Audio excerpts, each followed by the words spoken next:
नमस्कार दोस्तों, कैसे हैं आप सब।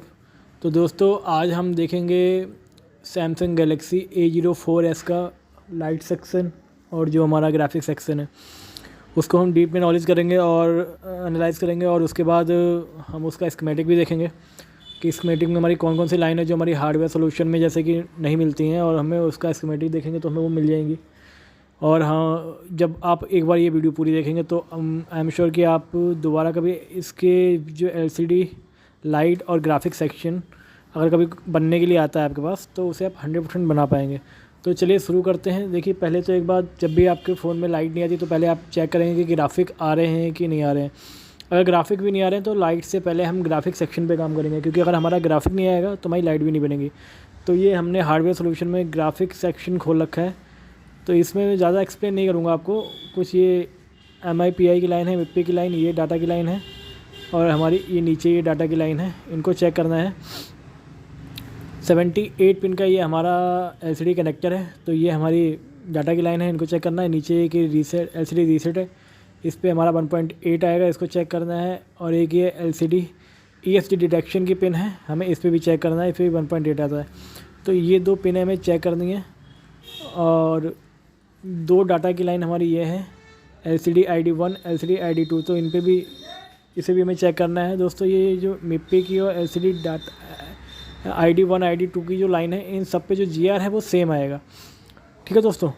और ये मैं आपको दिखा देता हूँ कि ये जो LCD रीसेट और ESD डिटेक्शन की पिन है, ये भी हमारी CPU से आती है और इस पर हमारा 1.8 आता है। ये जितनी भी डाटा की लाइनें हैं और जो LCD रीसेट है ये हमारा, ये यहाँ पे CPU से आती हैं। ठीक है दोस्तों। तो चलिए अब हम एक बार और लाइनें चेक कर देते हैं कि ग्राफिक सेक्शन में हमारी कौन सी लाइनें हैं। दोस्तों वीडियो थोड़ी बड़ी बनेगी, क्योंकि स्कीमेटिक को जो एक्सप्लेन करते हैं तो उसमें वीडियो थोड़ी बड़ी बन जाती है। ये हमारा एक 1.8 है, LCD 1.8, ये हमारा सीधा PMIC से आता है। ये LCD अगर लगी हो चाहे ना लगी हो, बिना लगे भी हम इसको चेक कर सकते हैं, ये हमारी आती है। और एक यहाँ से हमारा BLDO2 PMIC 1.8 निकलता है, और ये भी हमारा सीधे LCD कनेक्टर पे जाता है। तो ये वोल्टेजेस हैं जो हमें चेक करने होते हैं। एक पिन ये 38 पिन पे आता है, और इधर ये आगे किसी और सेक्शन में जाता है। और ये हमारी दो पिन मोस्ट इम्पॉर्टेंट है, BSP और BSN, 5.9 की पॉजिटिव, 5.9 नेगेटिव। तो दोस्तों ये मोस्ट ऑफ द टाइम हमारी मिसिंग होती हैं। ये इस कैपेसिटर पे जा रही हैं, ये इस BSP इस कैपेसिटर पे और BSN इस कैपेसिटर पे। मोस्ट ऑफ द टाइम ये हमारी मिसिंग होती हैं, जिस वजह से हमारा ग्राफिक नहीं आता, उस वजह से हमारी लाइट नहीं आती है। तो ये हमारी लाइट IC से आती हैं, तो ग्राफिक IC। तो हम देख लेते हैं कि हमारी ग्राफिक IC कहाँ पे लगी है। ये BSN और BSP है। तो दोस्तों ये हमारी ग्राफिक IC है, और इसी से हमारी लाइट IC के भी, मतलब लाइट IC और ग्राफिक IC सेम है, इसमें एक ही है। तो ये हमारे कई बार ये कैपेसिटर शॉर्ट हो जाते हैं या लाइन ओपन हो जाती है, तो हमें IC भी कई बार चेंज करनी होती है, IC हमारी फॉल्टी हो जाती है। तो BSP और BSN ये आपको चेक करने होते हैं। 30% ये हमारी BSP और BSN की लाइन में कोई फॉल्ट होता है, जिस वजह से हमारा ये जो ग्राफिक है वो नहीं बनते हैं। और ये तीन लाइनें और निकलती हैं, LCD BL enabling, LCD enabling 2, LCD enabling 1, ये हमारे CPU में जाती हैं डायरेक्ट। अगर इनमें से कोई लाइन हमारी मिस होगी तो हमारा जो ग्राफिक IC है वो काम नहीं करेगी। तो ये हमारा ग्राफिक सेक्शन हो गया। अगर हमारा ग्राफिक आता है तो हम एक बार लाइट सेक्शन को भी देख लेते हैं। लाइट सेक्शन में हमें कुछ ज़्यादा नहीं चेक करना है। लाइट सेक्शन में जब हमारा ग्राफिक सेक्शन ओके होगा तो हमारा जो LCD PWM है ये हमारा जनरेट होगा। ये पल्स होती हैं, जैसे कि हम नेटवर्क सेक्शन में चेक करते हैं, उसी तरह की ये PWM पल्स होती हैं।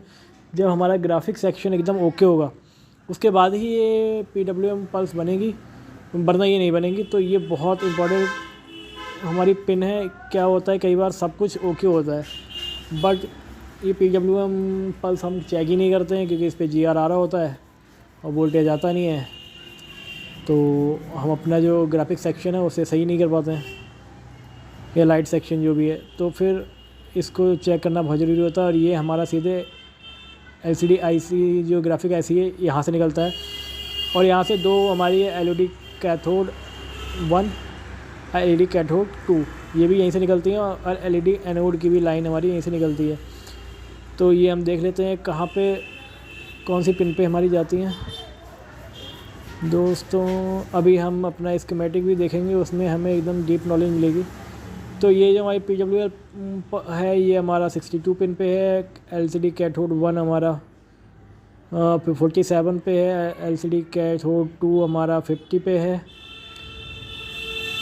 और जो हमारी एनोड है जिस पे हमारा अराउंड 4 वोल्ट से लेके हमारा 30 वोल्ट तक आता है, तो ये हमारा 48 पिन पे आता है। हर फ़ोन में अलग वोल्टेजेस होते हैं दोस्तों। अब इसमें हम देखते हैं कि हमारा BPH कहाँ से आता है, क्योंकि हमारी जो LCD IC ग्राफिक IC है उसको रन करने के लिए BPH चाहिए होता है। तो ये हमारी चार्जिंग IC है, यहाँ से हमारा ये BPH कॉइल है, यहाँ से हमारा BPH आउट होता है और ये हमारा इस कॉइल के थ्रू होते हुए हमारी BPH की कॉइल लगी हुई है, इनके थ्रू होते हुए हमारा इस ग्राफिक IC में आता है। ये डायोड लगा है और फिर यहाँ से हमारा जो 4 से लेके 30 वोल्ट है वो यहाँ से आउट होता है और LCD कनेक्टर पे जाता है, और जिससे हमारी LCD की जो लाइट होती है वो जलती है। तो दोस्तों ये तो हमने हार्डवेयर सोल्यूशन में देखा। अब हम एक बार स्कीमेटिक में चलते हैं। तो उससे सबसे पहले हम अपने लेआउट में चलेंगे और लेआउट में देखेंगे कि हमारी जो IC है वो कहाँ है। ये दोस्तों ये U6000 ये हमारी ग्राफिक IC है, इसको हम कॉपी कर लेते हैं और यहाँ स्कीमेटिक में आके हम इसे पेस्ट करते हैं और ये आ गए हम अपनी LCD ग्राफिक IC पे। तो दोस्तों जैसे कि हमारा B सिस्टम है, जो B सिस्टम हमारा इस पे BPH जिसे बोलते हैं, तो ये हमारा यहाँ से आता है और ये कैपेसिटर यहाँ पे ग्राउंड होता है और ये यहाँ पे आके ये हमारा IC में इन होता है। और ये हमारी LX की पिन है, LX BL, ये जो है ये स्विचिंग की पिनें होती हैं। और ये हमारी एक LX LCD है, ये हमारी स्विचिंग की पिनें होती हैं। जब हमारा ग्राफिक बनता है तो फिर यहाँ पे जब इन होता है तो हमारी जो स्विचिंग होती है वो इस तरह से स्टार्ट होती रहती है। और ये हमारा एक कॉइल है, L6000 ये कॉइल है, फिर ये डायोड लगा है, फिर हमारी जो वोल्टेज है वो यहाँ से आउट होता है और ये डायोड की इस पिन पर हमारा जो 4 से लेके 40 वोल्ट है वो यहाँ पे आता है। और ये हमारा कुछ कैपेसिटर यहाँ पे ग्राउंड किए गए हैं और यहाँ पे एक हमारी कॉइल लगाई गई है और ये हमारा LCD एनोड की पिन निकलती है। तो दोस्तों ये तो हमारी LCD एनोड और स्विचिंग की पिन हो गई। ये हमारा भी आउट हो गया, वोल्टेज आउट हो गया। और ये हमारा S1 S2 ये हमारा LCD कैथोड की पिन है, LED कैथोड, ये LED कैथोड 2 है और ये दो हमारी NC हैं। और ये हमारा आउट P और आउट N ये हमारा पॉजिटिव और नेगेटिव सप्लाई है 5.9 की। ये हमारा BSP है और ये हमारा BSN है -5.9। तो इसमें भी कुछ फिल्टरिंग कैपेसिटर दिए गए हैं और ये हमारी लाइन आगे LCD कनेक्टर पे जाती है। दोस्तों ये REG एक कैपेसिटर है, ग्राउंड किया गया है। ये बहुत इंपॉर्टेंट होता है। कई बार क्या होता है कि ये ग्राउंड से हट जाता है तो हमारा जो ये वोल्टेज है ये वोल्टेज नहीं बनता है। ये वोल्टेज जो हमारा होता है 4 से 40 वाला वोल्टेज ये हमारा नहीं बनता है। तो इसको कई बार ड्राई शॉर्ट हो जाता है या यहाँ IC से ये ड्राई शॉर्ट हो जाता है, तो इसको हमें एक बार चेक करना होता है कि इस पर GR आ रहे हैं कि नहीं आ रहे हैं प्रॉपर। और ये हमारी कुछ लाइनें जो ग्राउंड की गई होती है फिल्ट्रेशन के लिए, तो इसको बाद में देखेंगे। और ये हमारा कैपेसिटर, इसकी बात बाद में करेंगे। मोस्ट इंपॉर्टेंट कैपेसिटर है ये, हमें हर LCD जो ग्राफिक IC होगी हमें उसमें मिलेगा। ये हमारी कुछ इनेबल हैं जो CPU से आती हैं। एक LCD BL इनेबल ये भी CPU से आता है। एक LCD PWM ये मैंने वो पल्स बताई थी जो चेक करनी होती है LCD कनेक्टर पे। इस पर पल्सेस बनती हैं, जैसे AC में हमारी पल्सेस होती हैं वैसे इसमें पल्सेस होती हैं। जब हमारा ग्राफिक सिस्टम एकदम ओके होता है तब ये पल्सेस हमारी बनती हैं। और उसके बाद ये I2C प्रोटोकॉल पे हमारी ये जो IC है ये वर्क करती है। ये हमारा सीरियल क्लॉक है, ये सीरियल डाटा है, 1.8 आता है। इसमें पुलअप भी दिए गए होंगे हमारे, वो आगे चेक कर लेंगे हम।